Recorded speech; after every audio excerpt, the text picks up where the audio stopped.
Andy Farrell has been announced as the future head coach of the British and Irish Lions to tour Australia in 2025. We will go through his appointment. What does it mean? What has he kind of said in his initial press conference? And you guys can let us know your thoughts on the appointment. He seems to me to be the most obvious appointment of the current kind of coaching crop. He's certainly not the only candidate.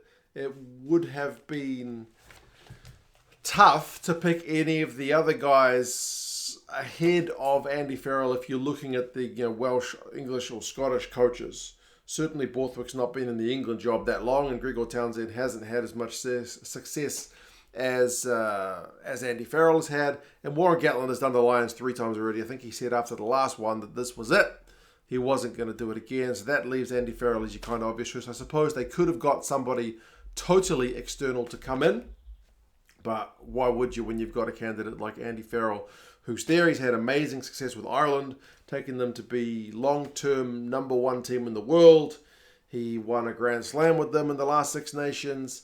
He won an away tour down here in New Zealand, which is a pretty hard thing to do. So yeah, he's had amazing success. He's got amazing respect.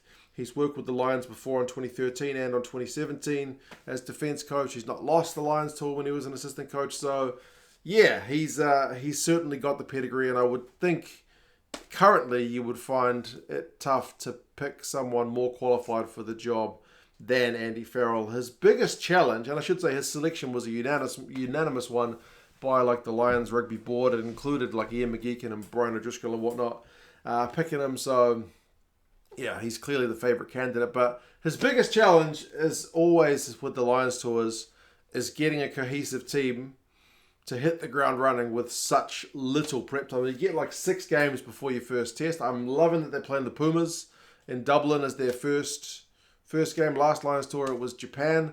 This time it's the Pumas. So I reckon that's a good thing to get the teams, like the big teams outside of the the 3 touring nations, New Zealand, Australia, South Africa, to get them involved in these Lions tours. It'd be great to see them play France at some point. But to play the Pumas is a cracking one.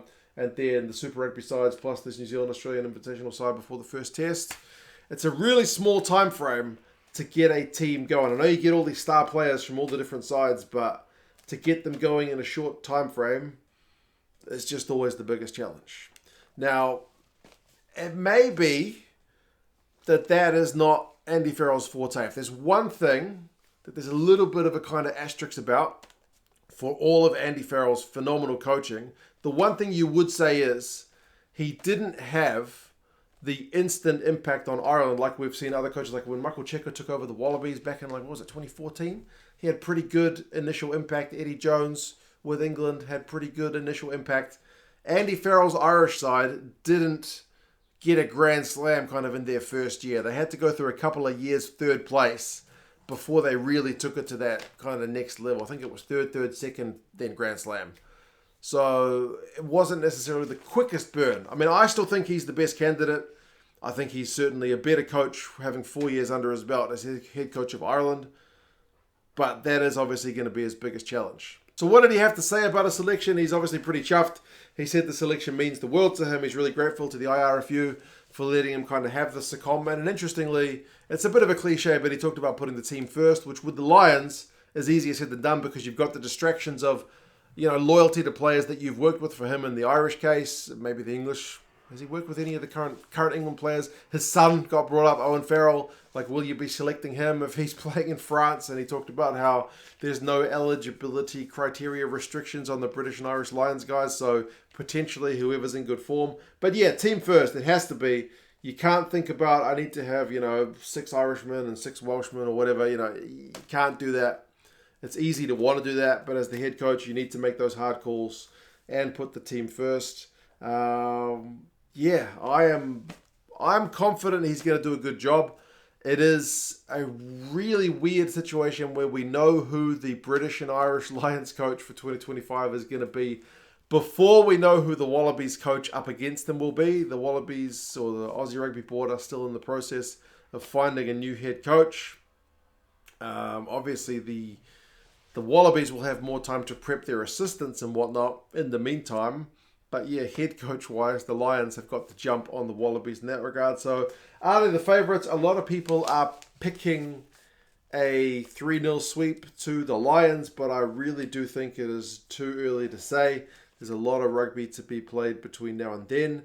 If the Wallabies can get a good head coach in charge and get that balance of the youngsters and veterans in that squad, hopefully by 2025, they'll have a pretty mean team on their hands as well.